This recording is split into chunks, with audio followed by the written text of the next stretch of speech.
Ao longo do século XX, houve um crescimento constante do ingresso de capitais estrangeiros na região por meio do estabelecimento das multinacionais. Grandes empresas que buscavam lucros proporcionados por condições extremamente favoráveis. Os governos latino-americanos ofereciam facilidades, como o aval para a obtenção de empréstimos junto a bancos estrangeiros, benefícios especiais para a importação de máquinas sem precisar pagar taxas, fornecimento de dólares a baixo preço para o pagamento das dívidas e seus respectivos juros e liberdades para a remessa de lucros para as empresas matrizes. Sobre o endividamento externo, caracterizou a economia da maior parte dos países latino-americanos. As enormes dívidas foram contraídas a partir de empréstimos realizados junto a instituições financeiras internacionais ou países credores. Nesse contexto, destacou-se a atuação do Fundo Monetário Internacional, o FMI, uma agência especial das Nações Unidas.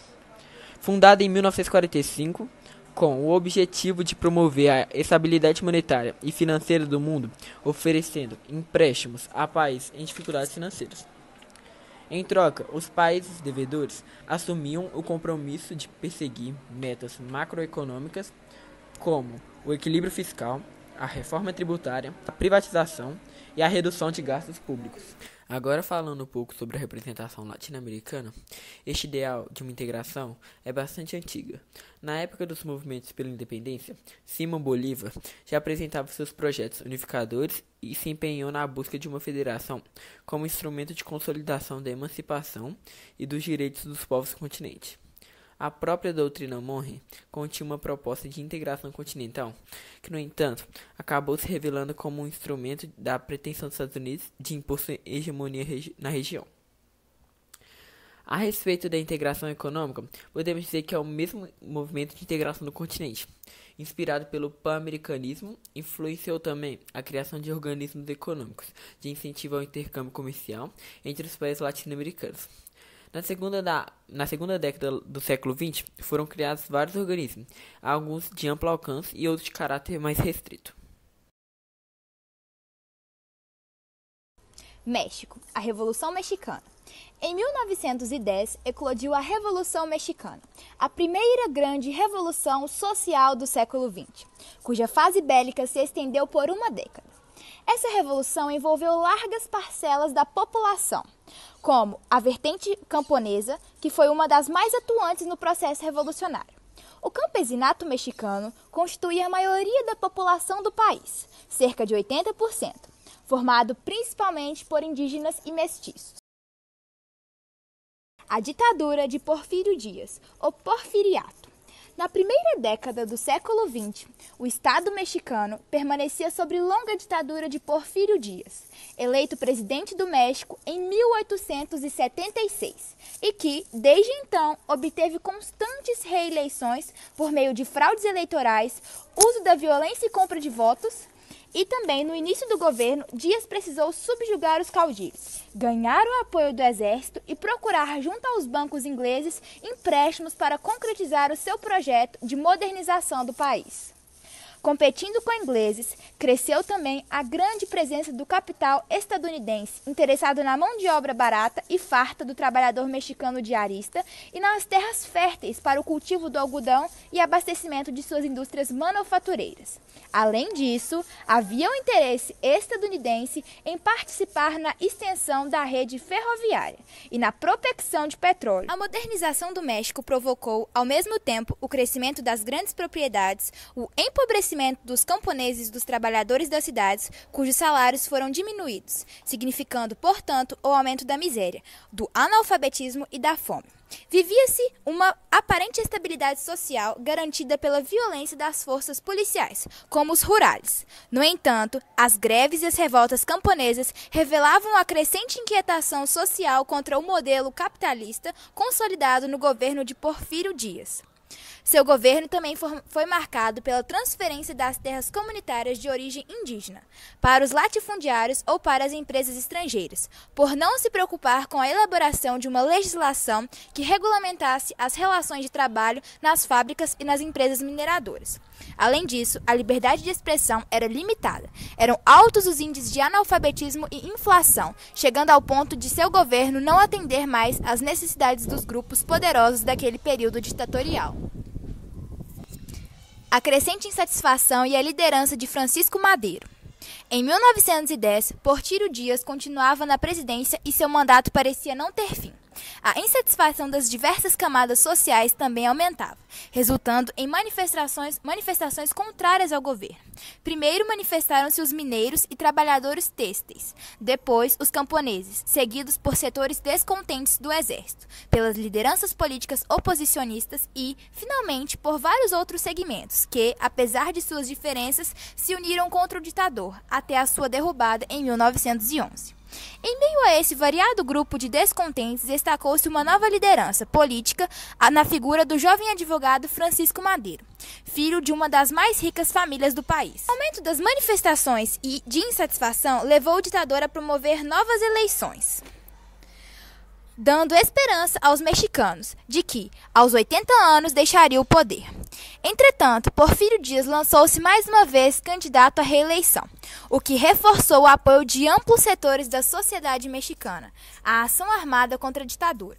Em maio de 1911, comandando as forças rebeldes, Madeiro negociou a renúncia de Porfírio Dias e assumiu a presidência do México. Dias se retirou para a França. Logo se tornou evidente que Madeiro não conseguia conciliar a diversidade de interesses políticos, econômicos e sociais envolvidos no processo revolucionário. Os mesmos setores que lutaram pela derrubada de Dias passaram a ameaçar o governo de Madeiro. Como grande proprietário, Madeiro recusou-se a tirar a terra dos latifundiários para devolvê-la aos camponeses, e estes se sentiram traídos. Por toda parte, a revolução se aprofundava. O melhor exemplo desse conflito foi o desencadeamento de ações de guerrilha, realizada pelos camponeses que destacavam os latifundiários nacionais e estrangeiros. Destacavam-se as liderações de Emiliano Zapata, que atuava na região Centro-Sul, e Francisco Pancho Villa, que liderava os camponeses do Norte. Esses bandos de guerrilheiros aterrorizavam os grandes proprietários de terras, ocupavam e dividiam entre a massa popular os latifúndios. Em agosto de 1911, o general Victoriano Huerta, que atuava na repressão ao movimento camponês desde os tempos de Porfírio Dias, comandou uma ação das forças federais contra os guerrilheiros. Zapata refugiou-se nas montanhas e dali passou a coordenar as ações de guerrilha.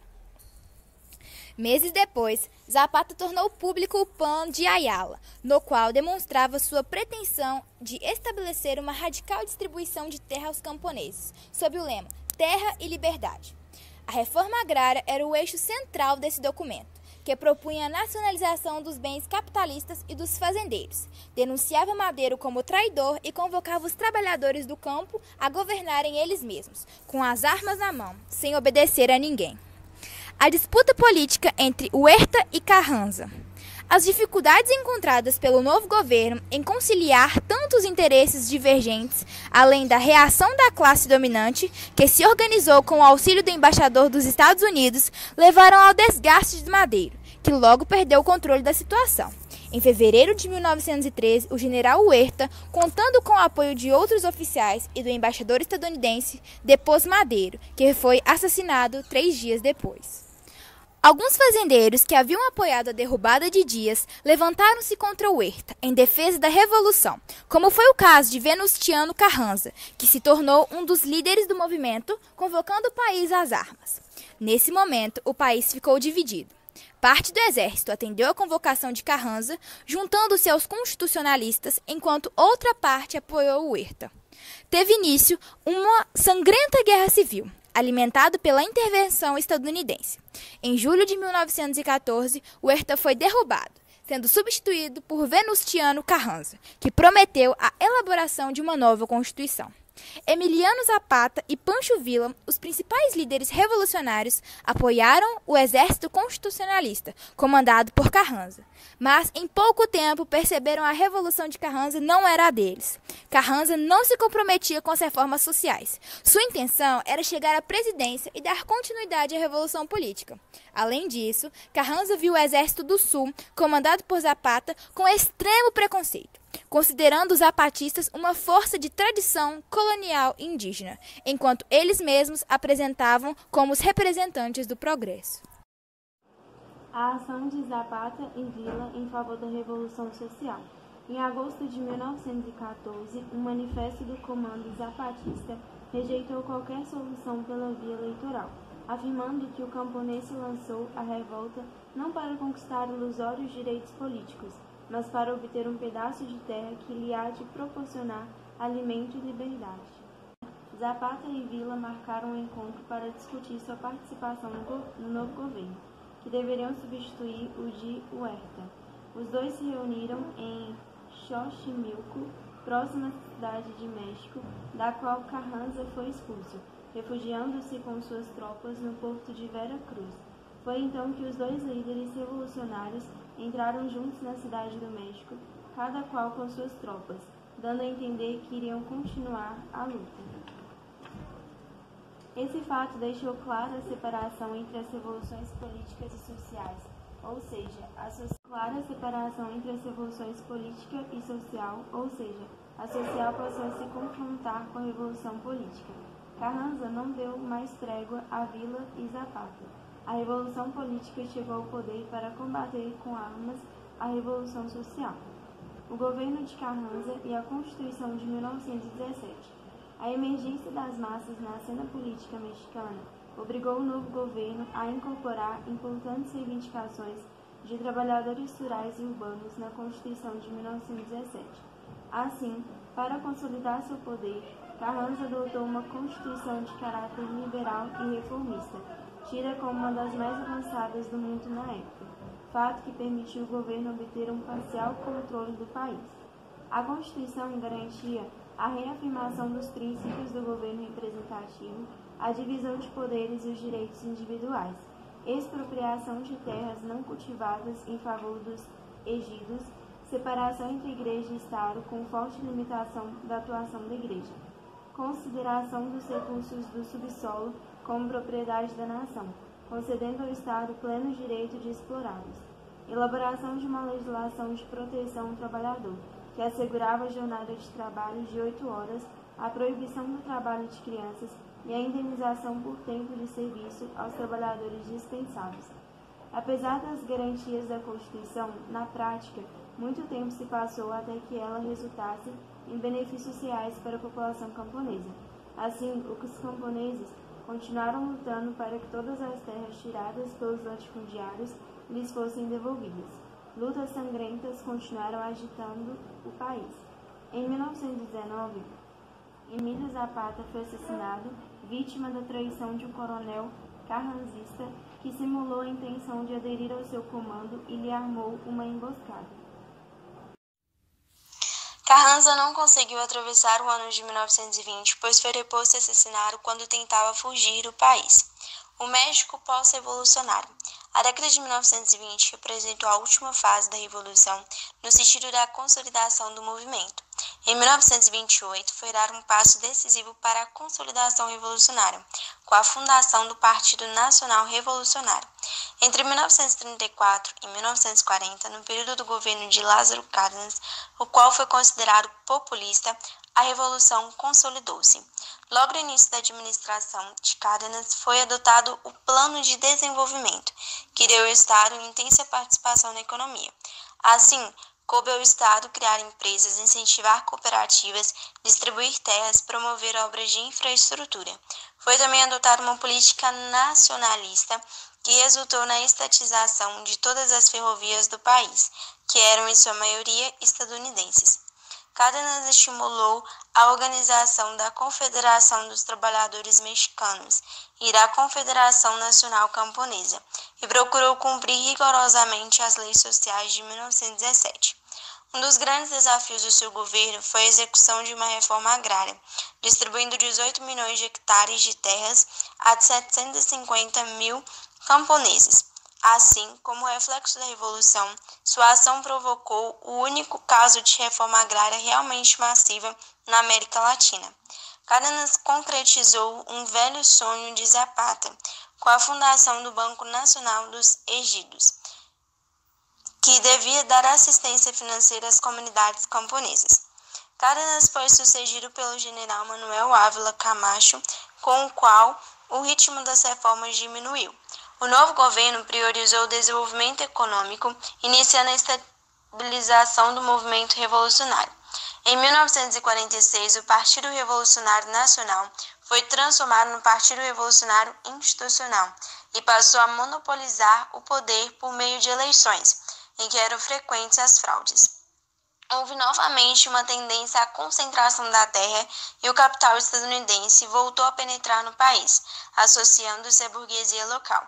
Entre 1978 e 1981, o México viveu um novo período de crescimento econômico, beneficiando-se dos preços favoráveis do petróleo, que a partir de 1981 a 1982 começaram a cair, mergulhando o país em profunda crise econômica e social. Com uma dívida externa beirando os 80 bilhões de dólares, o México foi obrigado a pedir a moratoria em 1982, além de negociar um difícil acordo com o sistema financeiro internacional por intermédio do Fundo Monetário Internacional. Numa reação em cadeia, conhecida como efeito tequila, caíram em todo o mundo as cotações dos títulos dos países emergentes. Para evitar uma crise global de liquidez, os Estados Unidos interferiram, ajudando o México. No ano anterior, o México havia aderido ao Acordo de Livre Comércio da América do Norte. A princípio, o governo impulsionou a economia mexicana, que obteve um aumento expressivo no seu produto interno bruto. Entretanto, nos últimos anos, as importações têm superado as exportações, causando forte desequilíbrio em sua balança comercial. O Exército Zapatista de Libertação Nacional. O Exército Zapatista de Libertação Nacional, formado por camponeses indígenas, deu início a uma rebelião no estado de Chiapas, liderado pelo subcomandante Marcos.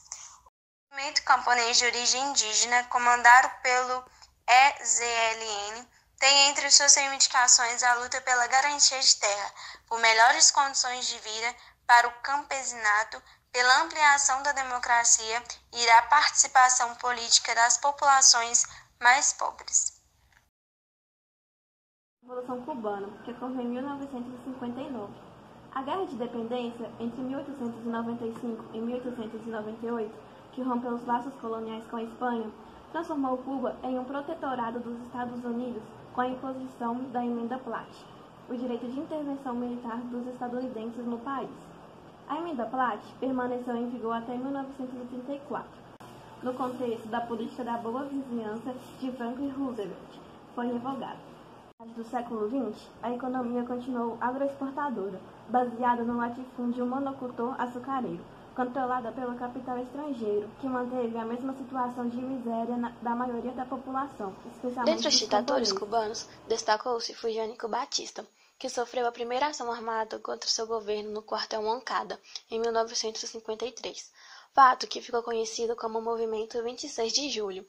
Mas foi em 1959 que o grupo guerrilheiro, comandado por Fidel Castro, com auxílio de Ernesto Che Guevara e Camilo Cienfuegos, após 2 anos de experiência na guerrilha em Sierra Maestra, tomou o poder, ocupando Havana em 1º de janeiro de 1959. O novo governo, pretendendo promover uma profunda transformação social, deu início a uma série de reformas, que naturalmente atingiram os interesses estadunidenses, como a nacionalização das empresas estrangeiras e dos setores mais importantes da economia, principalmente a distribuição de combustíveis, o sistema de comunicações e de energia elétrica. A estatização das empresas estrangeiras provocou imediata represália dos Estados Unidos, com a determinação do bloqueio econômico contra Cuba e o rompimento de relações diplomáticas. Em abril de 1961, teve início a invasão de Cuba por forças contra-revolucionárias reforçadas por mercenários que desembarcaram na Baía dos Porcos, mas foram rachados pelos cubanos. Nessa época, Fidel Castro declarou o caráter socialista da revolução e o governo passou a adotar o modelo de Estado soviético. A pressão política e econômica dos Estados Unidos contribuiu para a aproximação do governo cubano com a União Soviética, que se tornou a principal parceira comercial do país, oferecendo ajuda financeira, técnica e militar para sua estruturação segundo os moldes soviéticos. Muitos historiadores afirmam que essa opção pelo socialismo foi, em grande medida, o único caminho possível para romper com a dominação estadunidense, naquele contexto da Guerra Fria. De acordo com o sociólogo Florestan Fernandes, a opção pelo socialismo fixou-se em Cuba, como parte da síndrome anticolonialista e anti-imperialista. Em troca da assistência soviética a Cuba, o Kremlin obteve a permissão de instalar mísseis na. A reação do governo estadunidense foi imediata, e o presidente John Kennedy determinou, em outubro de 1962, um bloqueio aeronaval a Cuba e ameaçou usar a força nuclear. Devido a essa reação, os mísseis soviéticos foram retirados, para o alívio da opinião pública internacional, que temia o perigo de uma guerra atômica. Esse fato ficou conhecido como a crise dos mísseis. Os estadunidenses reforçaram o bloqueio a Cuba e se recusaram a abandonar a base de Guantánamo, incentivando a campanha de sabotagem e subversão, com a televisão e o rádio enviando mensagens contrárias à revolução a partir da Flórida. Descontentes com o regime, milhares de pessoas deixaram a ilha por falta de liberdade política e de imprensa. Quando o governo de Fidel Castro proclamou Cuba uma república democrática socialista, o presidente Kennedy propôs um programa de ajuda econômica, visando ao desenvolvimento dos países latino-americanos, que receberiam cerca de 20 bilhões de dólares durante 10 anos, oferecendo uma aparente alternativa ao modelo socialista adotado por Cuba. Esse programa foi denominado de Aliança para o Progresso, e a execução de seus princípios caberia a órgãos e serviços ligados à Organização dos Estados Americanos, cabendo ao Conselho Interamericano Econômico e Social controlar a sua aplicação. O assassinato de Kennedy e as restrições impostas pelo Congresso dos Estados Unidos, que exigiu que as verbas fornecidas somente pudessem ser usadas na aquisição de produtos estadunidenses, comprometeram a continuidade do programa, apesar de as taxas de juros que incidiam sobre os capitais oferecidos serem baixas. A Aliança para o Progresso contribuiu para elevar ainda mais a dívida externa dos países latino-americanos. O fim da União Soviética e os embargos econômicos impostos pelos Estados Unidos da América influenciaram a economia cubana, que passou por períodos de intensa crise, principalmente após o afastamento de Fidel Castro por motivos de saúde em 2008. O regime cubano tem promovido uma lenta abertura econômica. A principal fonte de renda do país, agora comandado por Miguel Díaz-Canel, é o turismo, que tem de ser aberto para investimentos externos, principalmente de empresários da União Europeia. A Revolução Sandinista foi um movimento iniciado em 1978 e estendeu até 1990 e visava uma reforma radical das instituições da Nicarágua. Um movimento capitaneado pela Frente Sandinista de Liberação Nacional, fundado em 1962. O nome sandinista foi referente ao mítico líder Augusto César Sandino, antigo líder da resistência antes da ocupação dos Estados Unidos da Nicarágua, que durou de 1912 a 1933. Com a saída dos Estados Unidos do país, um novo presidente é eleito, porém, logo derrubado pelo primeiro membro da dinastia diretorial, Somoza, que logo depois assassinaram o líder Sandino. É assim que, em sua memória, nasce o movimento sandinista, que curiosamente não tinha grande ligação com o Partido Comunista da Nicarágua, apesar dos objetivos muito semelhantes. Cerca de 40 anos depois, Somoza no poder da Nicarágua, sem mencionar os presidentes fantoches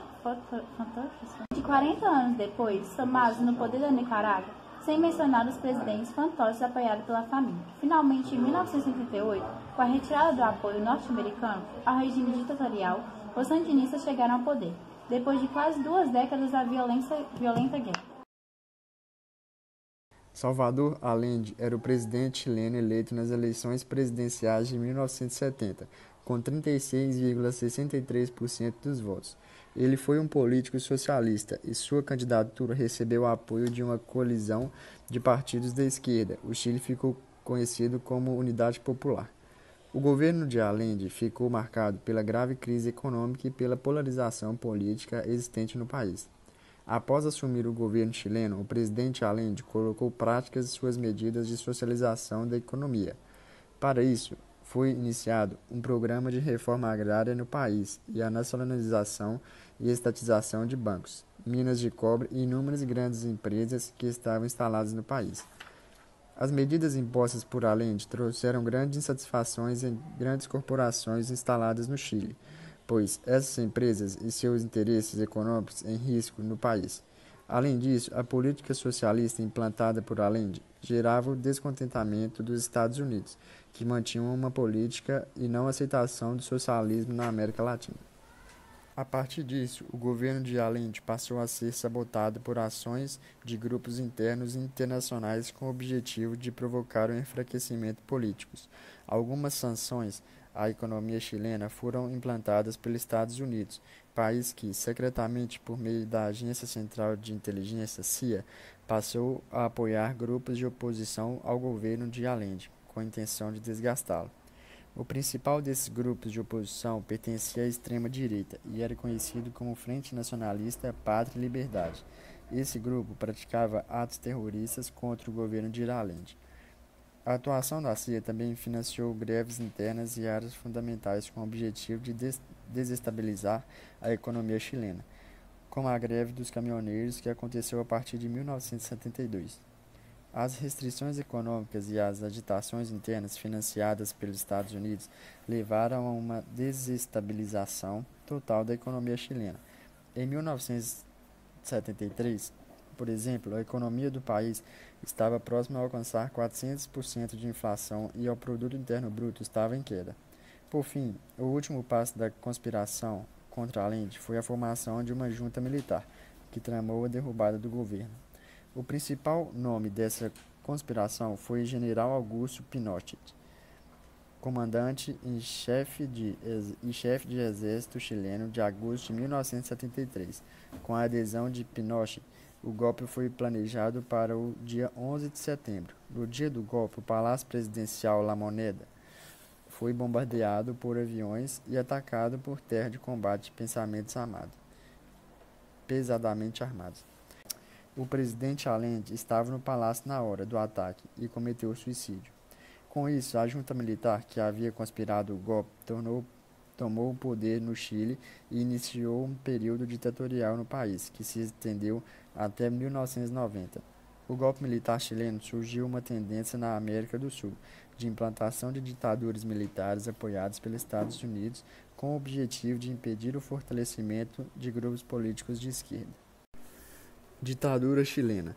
Com a derrubada e a morte do presidente Allende, a junta militar escolheu Augusto Pinochet para o governo do Chile.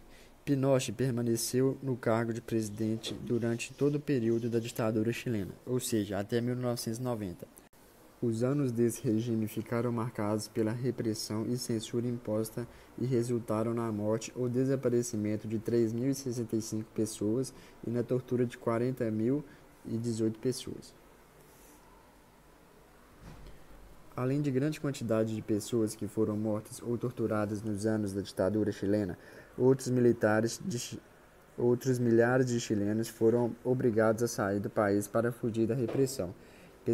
Pessoas que manifestassem oposição ao governo ou defendessem posturas políticas alinhadas, como o socialismo, eram presas indiscriminadamente. Nos primeiros anos de regime, o Estádio Nacional do Chile foi usado como prisão e abrigou milhares de pessoas que foram vítimas da repressão. Na questão econômica, a ditadura desfez todo o projeto socializante colocado em prática por Salvador Allende e implantou uma política econômica neoliberal. Essa política econômica foi influenciada por um grupo de jovens economistas chilenos que haviam estudado em Chicago, nos Estados Unidos, e que ficaram conhecidos como Chicago Boys. Com medidas adotadas, houve a diminuição de gastos com o governo e a redução dos benefícios sociais, e que contribuiu largamente para o aumento da desigualdade social existente no Chile. Após o plebiscito de 1980, foi aprovada a criação de uma nova Constituição que garantiu a permanência do Pinochet no poder até 1988. Quando deveria ser realizada uma nova consulta pela sua permanência no poder, o novo plebiscito realizou em 1988 e acabou determinando o fim de sua ditadura, pois 56% da população optou pela não continuidade de seu governo.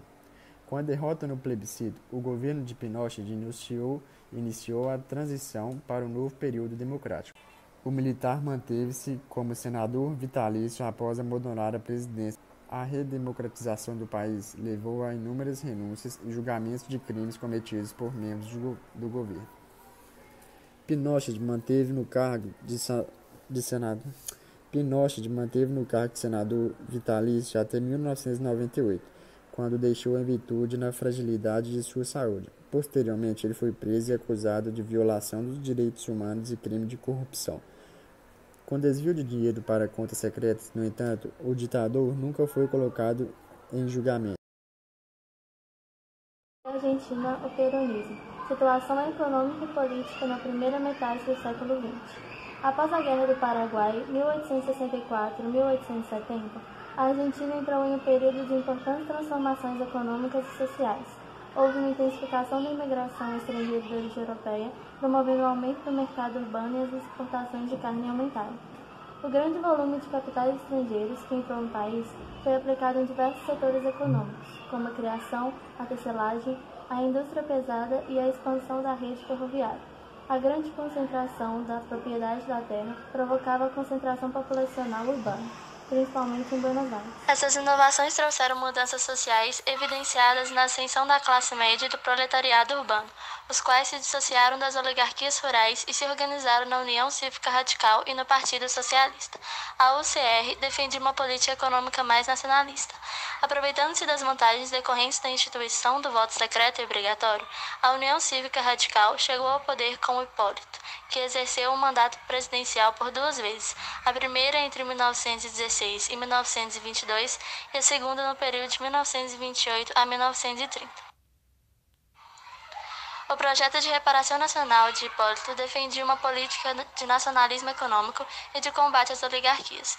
Em seu governo foram aprovadas leis sociais visando a melhoria das condições de trabalho e dos salários, a indústria e a agricultura com a expansão do crédito. Até por volta de 1930, seu governo alcançou um relativo sucesso. Porém, a crise econômica mundial, iniciada em 1929, abalou gravemente a economia argentina, principalmente o setor exportador, mais dependente do mercado externo. Um golpe do Estado chefiado pelo general Iriburu restabeleceu a ditadura militar de inspiração fascista, dando início à era da República Conservadora. O golpe que depôs o governo de Hipólito, em setembro de 1930, inaugurou um período que os argentinos chamaram de a década de infâmia. As primeiras providências do novo governo resultaram no fechamento dos sindicatos, na supressão de lei do salário mínimo, na propaganda de virtudes das autoridades e dos regimes fascistas. A nova ordem aumentou a submissão ao capital inglês como forma de garantir aos lucros da oligarquia. A ascensão ao poder de Juan Domingo Perón. A Segunda Guerra Mundial contribuiu para enfraquecer o regime autoritário na medida em que estimulou os grupos simpatizantes dos aliados, que, em geral, defendiam ideais democráticos e combatiam o fascismo. Nessa época, surgiu no país um forte sentimento nacionalista que também penetrou nas Forças Armadas. O grupo de oficiais unidos depôs o último presidente da década infame, prometendo eleições livres para restaurar a democracia. Entre esses oficiais estava o coronel Juan Domingo Perón, que ocupou a Secretaria do Trabalho e Previdência do governo provisório que se estabeleceu. Perón realizou uma política de aumentos salariais e de aplicação das leis trabalhistas elaboradas no governo de Hipólito. Sua popularidade cresceu junto aos trabalhadores e o governo militar, temendo o aumento do seu prestígio político, destituiu-o do cargo e decretou sua prisão em outubro de 1945. A prisão de Perón desencadeou a maior manifestação operária da história da Argentina, ocorrida em Buenos Aires, comandada por sua esposa Eva Perón. A pressão da multidão de aproximadamente 300.000 pessoas diante da Casa Rosada forçou os militares a soltar Perón e a permitir que fizesse um comício na praça que se estendeu pela madrugada. Aproveitando-se dessa vitória espetacular, Perón fundou o Partido Laborista, candidatando-se à presidência em 1946. O peronismo. A vitória de Perón foi alcançada graças aos votos de grande parte dos setores populares e também de setores da burguesia industrial, do clero e do exército.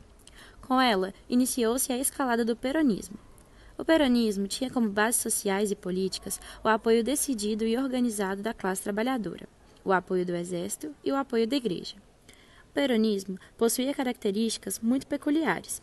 Tinha raízes no caudilismo e no autoritarismo latino-americano, mas procurava adequá-los às condições econômicas e sociais da realidade argentina após a Segunda Guerra. Por ter forte conotação populista e nacionalista, o peronismo preocupou-se em estabelecer uma organização sindical rígida, criando a Confederação Geral do Trabalho, que reunia obrigatoriamente todos os sindicatos. Além disso, proclamou os direitos dos trabalhadores, beneficiados com salários elevados, contratos coletivos, férias, habitação, assistência médico-hospitalar e indenizações por quebra de contrato de trabalho. Estendeu o direito de voto às mulheres, decretou a nacionalização das ferrovias, da navegação fluvial, da luz, do gás e do telefone. De fato, o regime peronista somente poderia manter sua força política na medida em que conseguisse garantir suas bases de apoio. Para isso, o governo mantinha sob constante controle e mobilização as massas operárias, por meio da manipulação da maioria dos sindicatos. Conhecida como Evita, Eva Perón realizou vários programas de assistência social. As rádios eram utilizadas para reforçar a imagem do presidente perante os mais pobres. O governo peronista tornou-se cada vez mais autoritário. A polícia política realizou intensa perseguição aos vários tipos de opositores do regime. Os meios de comunicação eram fortemente censurados ou diretamente controlados pelo governo. A educação também estava sob o controle peronista. Embora popular entre os trabalhadores, Perón não conseguiu criar bases de sustentação e aceitação dentro de outros grupos sociais. O governo não agradava a elite liberal argentina, nem às forças internacionais, que viviam no nacionalismo peronista, um entrave aos seus interesses econômicos. Além disso, a Argentina vivenciava uma crise inflacionária e, com isso, os militares, com apoio da oposição ao governo de Perón, aplicaram um novo golpe político em 1955, derrubando o presidente. Em 1971, o peronismo proibido continuava a ser a maior força política da nação, com o mito de Perón cada vez mais fortalecido em seu exílio na Espanha. A grande maioria da população acreditava que a volta de Perón resolveria todos os problemas da nação. De fato, Perón retornou à Argentina e foi eleito presidente. Em julho de 1974, a morte de Perón levou ao poder sua terceira esposa, Maria Estela de Perón, que era a vice-presidente. Em 6 de março de 1976, Isabelita Perón foi deposta por um golpe militar. Os governos militares que se sucederam de 1976 a 1983 implantaram na Argentina uma das mais severas ditaduras da história da América Latina. O resultado foi a morte e o desaparecimento de cerca de 30 mil argentinos, sequestros de crianças, além da tortura, trazendo um grande trauma ainda hoje vivido pela sociedade. O autoritarismo brutal e a recessão econômica reduziram as bases de apoio interno ao regime, especialmente entre a classe média e os setores mais politizados dos trabalhadores. Em março de 1982, uma gigantesca manifestação popular foi duramente reprimida pela polícia, atestando o caráter incontrolável do movimento oposicionista. O general Leopoldo Galtieri, procurando um pretexto para unir a nação em torno do seu regime, ordenou a tomada das Ilhas Malvinas, dando início a uma guerra contra a Inglaterra. No início, Leopoldo Galtieri obteve o que esperava. A Argentina passou a viver um clima de fanático nacionalismo e completa adesão do povo à guerra. Entretanto, a derrota na guerra transformou a adesão nacional em furor antiditatorial. Galtieri renunciou o seu substituto, o general Reinaldo Bignone, deu início às negociações para a volta dos civis ao poder. Em 1983, Raul Alfonsín foi eleito presidente e seu governo iniciou o processo de redemocratização da Argentina.